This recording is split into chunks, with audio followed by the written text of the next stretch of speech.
Nobody really talks about the mom guilt that comes from having a child with special needs, or autism and other special needs. You blame yourself. All kinds of thoughts went through my mind. I thought of all the days that I did not take my vitamin while I was pregnant. I was like, it's probably me. Why did I miss this day or that day and I did not take my prenatal vitamins? Or the guilt of giving birth. Like I said, his birth was very traumatic. I was just blaming myself every time. I was like, Siri, this was your fault. I had so much self-guilt that it's not just saying I had mom guilt, it was debilitating.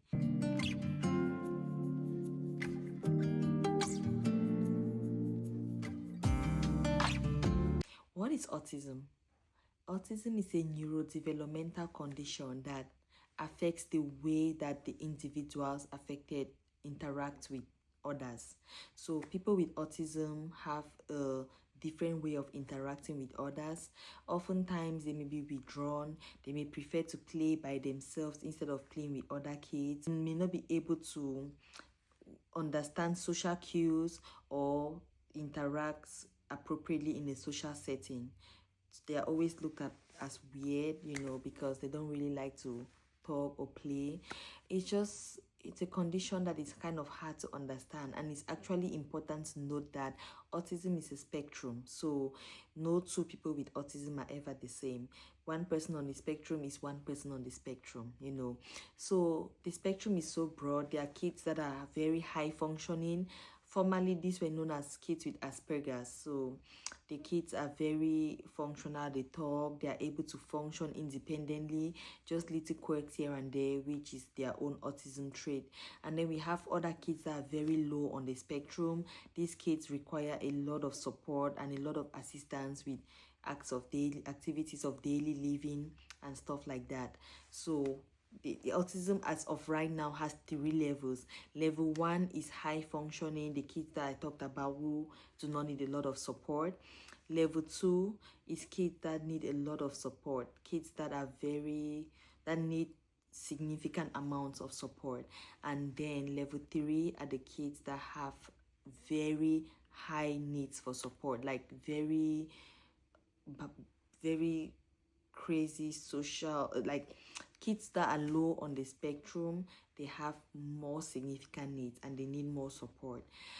So my son Nathan, when I gave birth to Nathan, it was a very stressful delivery, and like I've talked about in another episode of my podcast, I got a lot of mom guilt when Nathan was diagnosed officially with autism, because Nathan's delivery was very traumatic for me, and it was due to the fact that I had just come to the US and I did not really know what was what. So when I went into labor with Nathan, I stayed at home way longer than I was supposed to. And when I finally went to the hospital, he was in distress. I ended up having an emergency C-section, and it was just a mess. He ended up having to be in the NICU for a couple of days. I myself got an infection and I was being treated for that. But anyways, fast forward to 3 years later when Nathan was officially diagnosed with autism. Before this, I would say I'd already kind of had some signs that, okay, things were not really normal. Nathan was developing kind of normal up until the age of 1. And then around 1, I could just tell that something was not right. When you call his name, he has like selective hearing. When you call his name, he will not turn. It's like he doesn't even understand that is his name. When you ask him to do something, he was just like, you would think that he was deaf, and his pediatrician had sent us for a couple of hearing tests, and he passed all his hearing tests. So I was like, what is happening, He used to do like the spinning around. He used to walk on tippy toes quite a bit, stuff like that, which at the time, I did not really know much about autism. So I did not really know at the time that this was autism or symptoms and signs of autism. But when Nathan turned 18 months, I was like, okay, something is not right. I need to take him to go get evaluated. So I went to ECI, which is Early Childhood Intervention here in Texas, and I got him evaluated, and they found significant delays with Nathan. So they enrolled him in their program where they came to the house, I think once or twice every week, and they worked with him, speech therapy, occupational therapy, they came home and they worked with him. When Nathan, he was in ECI for 1.5 years, and then once he got to 3, we enrolled him into the school district, the public school district. And around the same time, I was like, yeah, something is really not right. Nathan was still not talking. He was aggressive. Guys, when I tell you, you see Nathan on my status, and I see a lot of you parents reaching out and telling me, oh, Nathan is doing so well. I'm telling you, there is hope. There is a lot of hope. When Nathan was younger, Nathan did not talk. He would not respond to his name. Nathan was very severe when he was young. I would say this. I used to cry so much. Like, I used to just have so much mom guilt because I kept blaming myself that, it was because of me that Nathan was autistic, But Nathan was so bad that when I was potty training him around that age of 3, if Nathan pooped and I did not come to, empty it, he had a potty, like a po, how do you call it in Cameroon, but a potty. If I did not come on time, Nathan will put the poop in his mouth. All over the floor be poop. His younger siblings, the twins, were crawling at the time, and they'll be in poop. Like, guys, I cannot explain this. It's been rough. I've cried all the tears that I could cry, and every day I would just ask God, why me? God, why me? It was such a difficult time for our family. Oh God, I'm trying hard not to tear up. I don't want to be teary, but it was a very, very tough time. And I just, at some point, I was tired. I was like, God, I cannot do this anymore. Nobody really talks about the mom guilt that comes from having a child with special needs, or, autism and other special needs. You blame yourself. All kinds of thoughts went through my mind. I thought of all the days that I did not take my vitamin while I was pregnant. I was like, it's probably me. Why did I miss this day or that day and I did not take my prenatal vitamins? Or the guilt of giving birth. Like I said, his birth was very traumatic. I was just blaming myself every time. I was like, Siri, this was your fault. I had so much self-guilt that it's not just saying I had mom guilt, it was debilitating. And my husband always just had this prayer of serenity in his phone. The prayer that says, God, give us the grace to accept the things that we cannot change, to change the things that we can, and to know the difference between, I forgot, something like that. Every time I was going down that rabbit hole, my husband would send that prayer to me. And this is something that I really need to talk about. When we get married, it's not just about getting married. The person you get married to matters a lot. I'm so thankful for the man I married, because not once did my husband blame me for our kids' conditions, or did I blame him. But I'm telling you this because there are men that blame the wives, or it just causes a lot of tension. You are better off fighting together as a couple for your child rather than fighting each other about your child. I'll repeat that. You're better off fighting together as a couple for your child rather than fighting each other about your child. Kids with autism they operate on a higher frequency, I would say.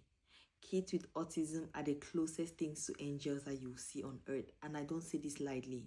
These kids are very highly sensitive in their spirits. They may not be talking, but they understand so much more than you think, and that's something I'm still going to make a video about. Talk to your child. It may not look like they understand everything you're saying to them. Talk to them. Even if they don't understand, talk to them, read to them, acknowledge them. Just talk to them like they are any other normal child that you have. They understand you. Sometimes they are in there in their minds. They may not be paying attention. You may be talking to them and they are looking in their own direction. They are listening. They are hearing you. Nathan today, I would never have thought that Nathan would be where he is today a couple of years back. I was like, God, this child does not talk. He doesn't listen. When I'm talking to him, he's not even having eye contact with me. So I have no way of knowing that he's understanding me. But one thing I was not going to do is give up on my child. Let me tell you, I spoke to Nathan every day. I prayed with him every day. I said my ABCs every night before we went to bed. I would say A, B, C, D every night while Nathan was young, between 2 to 3. And tell me why one night I was saying the ABCs as usual, and I was like ABC, and I think I got to X. And so when I said WX, Nathan finished it. He said YZ. And I looked at him. I was like, what just happened? I did not know that Nathan was listening to me, to be quite honest. When I was doing all of that, to me, I was just doing it because, it was just like, just doing it. But Nathan started repeating it. And the next thing I know, Nathan was saying his alphabet from A to Z. Every skill that Nathan has today, he picked up on his own. I've never sat down to teach Nathan how to write. But Nathan writes perfectly. His handwriting is so good. I've never taught him. Nathan spells. He's not reading fluently yet, but he can spell a lot of words. I never taught him that. While I'm teaching his brothers, because I teach all of them in the same space, Nathan is picking up more than them even. They had side words from school that they sent, and as I'm teaching his brothers, Nathan picked up before his brothers. And when I'll bring out the side words, Nathan will read each and every one of them. So parents with kids with autism, it doesn't matter if they are understanding you or if you think they are hearing you, they hear you. Do not give up on your child. Read to them. Talk to them as if they are normal. They are normal. I don't know why I said as if they're normal. Treat them like your normal child. Talk to them. Read to them. Understand them. Another thing I'll really say, when Nathan was young, I was praying every day that God will make me hear my child's voice. I kept saying, God, if I can just hear Nathan's voice. I had my prayer journal. I have it right there. I don't know why I don't have it on me. And every month, I wrote down my prayer requests for the month. And every month, I'll write down, God, let this be the month that I hear Nathan's voice. The next month, God, I hope this is the month that I hear Nathan's voice. I hope to hear Nathan's voice.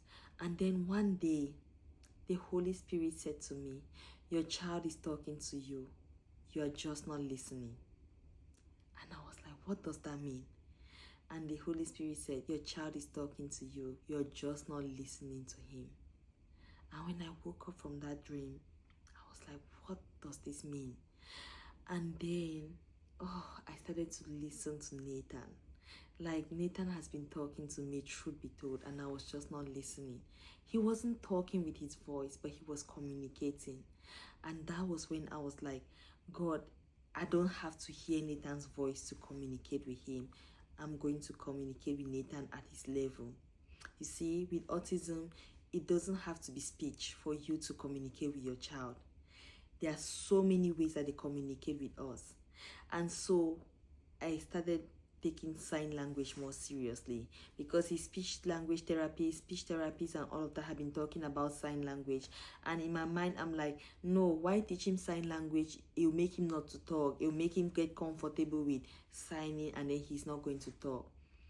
But I said, Nathan is talking to me. I need to find a way to communicate with him. And so we started learning sign language. We didn't learn the whole thing. Sign language is a whole language on its own. We did not learn the whole thing. We learned the basics. Like, if you wanted more, please, you can say more, please.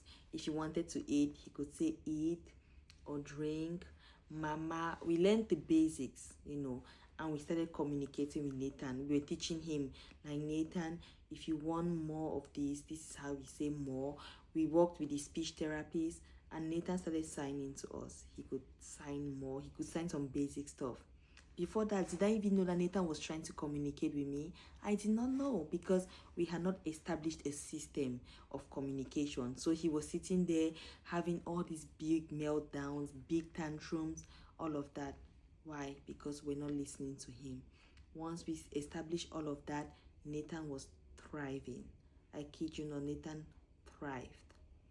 But would we have known that if we did not try? No.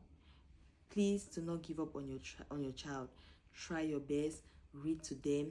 Today, Nathan is able, like I said, to spell a lot of words. He's trying to read. He's not fluent yet. Nathan does his basic math, addition for now. I'm starting to work on subtraction with him, but he understands. If you've not seen the video, check on my page. I put the video on there. Nathan is independent. He showers himself, he brushes his teeth, he rides his bicycle. These are all things that we did not know that our son was going to do. So if you're a parent raising an autistic child, you're raising a rare gem. I'm telling you, take your eyes off the way you're looking at your child right now, like a burden. He may not talk, he may not do. Take that look away and look at your child in a new perspective. Your child is intelligent. Your child, even when there are some kids with autism that are very violent, it does not mean that they don't have the ability to retain things. You just need to keep working with them. I went to Cameroon with my son the past 2 years. At the airport, it's very hard for autistic kids to wait in line. So my son will be crying, he will be very agitated, and the amount of insults that I received. This lady at the airport in Cameroon told me that these are things where in the US we pet our kids and all of that. If it was in Cameroon, they would have beaten the stubbornness out of them. It's not stubbornness. And it's so unfortunate that the families that are dealing with this back in Africa, in other African countries, they have to deal with these kinds of hate comments every day. Please, even if you don't have a child or a relative with autism, educate yourself about this and try to show some compassion. If you see a mom struggling with an autistic child, please, if you can, lend a hand. I'm begging. It goes a long way. A little kindness goes a long way. And it's not only those in Africa. Here in the diaspora too, we have kids in our African communities with autism. Please, educate yourself about autism, what to do or what to say or what not to say. But a little support goes a long way. A little act of kindness could be all the parent or the family member needs to make it through their day. Kindness doesn't hurt. Please be kind. Thank you. All right, I'm going to end this video right here.